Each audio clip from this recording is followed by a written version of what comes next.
Assalamualaikum dan selamat kembali ke Domir TV. Dahulu siang itu 12 jam. Hari ini siang masih 12 jam. Dahulu malam itu 12 jam. Dan kini malam masih 12 jam.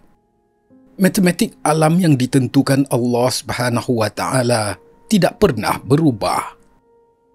Namun mengapa orang dahulu, walaupun hidup serba perlahan, seolah-olah memiliki masa? Mereka sempat berladang, sempat bertandang, sempat mengarang kitab tebal berjilid-jilid. Manusia zaman ini sebenarnya hidup dalam satu paradoks yang sangat besar. Perjalanan yang dahulu memakan masa beberapa hari, kini hanya mengambil 4 jam. Mesej yang dulu mengambil masa 4 minggu untuk sampai, kini tiba dalam masa 4 saat.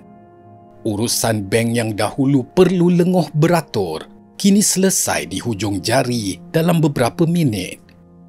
Secara logiknya, kita sepatutnya menjadi generasi yang paling banyak masa terluang dalam sejarah manusia.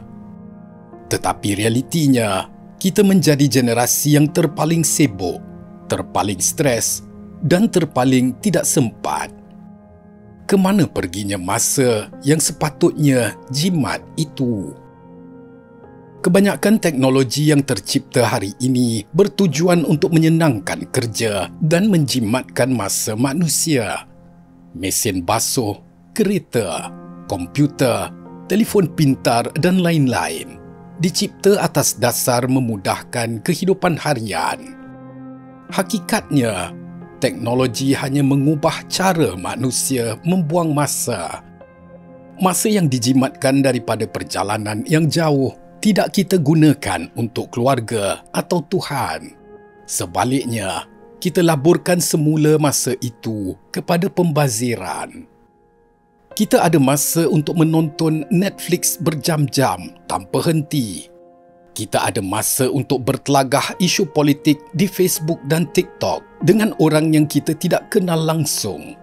Kita ada masa untuk melihat hidup orang lain dan berangan-angan di Instagram.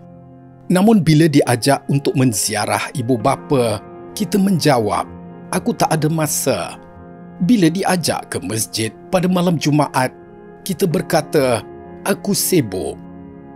Alasan tiada masa telah menjadi mantra harian manusia zaman ini untuk menutup hakikat bahawa kita sebenarnya telah hilang prioriti. Maka terlihatlah kesannya pada jiwa masyarakat, khususnya umat Islam zaman ini. Kelajuan dan kejar mengejar harta kekayaan telah membunuh adab dan kesabaran. Ketika jalan raya sesak, kita memotong dan mencipta lorong ketiga dengan tanpa rasa bersalah. Kita rasa masa kita itu lebih berharga dari pengguna jalan raya yang lain. Kita menjadi robot yang sentiasa berpusu-pusu ke destinasi yang entah di mana. Kita bergerak dengan laju, tetapi sebenarnya jiwa kita masih tertinggal di belakang. Dalam Islam, masa itu bukan sekadar detik jam. Masa merupakan bekas dan dalamnya adalah konsep yang kita lupa, iaitu barakah.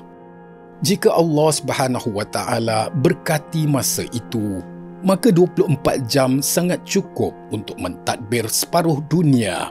Seperti Saidina Umar Al-Khattab radhiyallahu anhu, cukup untuk menulis ratusan kitab seperti Imam Nawawi rahimahullah yang umurnya tidak begitu panjang.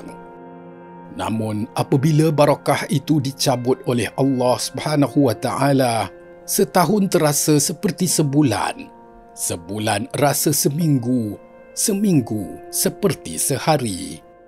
Nabi SAW pernah bersabda tentang tanda akhir zaman yang bermaksud tidak akan berlakunya kiamat sehingga diangkat ilmu, banyaknya berlaku gempa, masa berlalu dengan pantas, terzahirnya fitnah-fitnah dan banyaknya pembunuhan.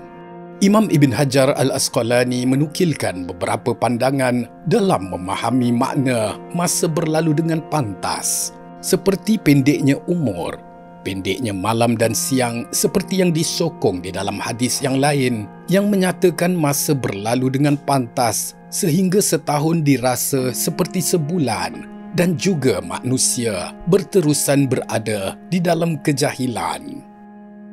Hari ini kita rasa kesannya. Umat Islam kini sibuk melakukan segala-galanya, tetapi di hujung hari kita rasa kosong. Seperti tidak melakukan apa-apa. Kita rasa tiada apa yang tercapai. Maka apakah solusinya bagi umat Islam? Sebenarnya alasan seperti aku tidak ada masa selalunya adalah satu pembohongan kepada diri sendiri dan orang lain. Namun tabiat yang buruk masih boleh diubah. Kembalikan barakah itu dengan memanjangkan masa bersujud, basahkan lidah kita dengan zikrullah dan kurangkan membuang masa dengan telefon pintar.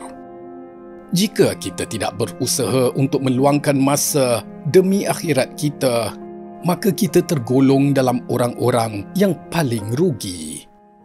Demi masa, sesungguhnya manusia itu benar-benar dalam kerugian. Kecuali orang-orang yang beriman dan beramal soleh. Dan mereka pula berpesan-pesan dengan kebenaran serta berpesan-pesan dengan sabar. Dalam surah Al-Asr, Allah Subhanahu wa Ta'ala telah bersumpah atas nama masa. Apabila Allah bersumpah dengan makhluk, ini menunjukkan tentang kepentingan makhluk tersebut dalam kehidupan manusia. Masa adalah perkara yang selalu disesali oleh manusia.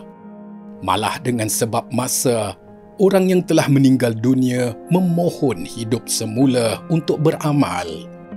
Orang kafir memohon hidup semula untuk kembali beriman.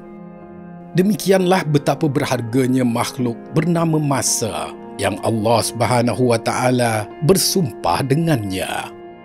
Dunia kini merupakan medan uji buat manusia. Pertarungan di antara kebenaran dan kebatilan sentiasa terjadi.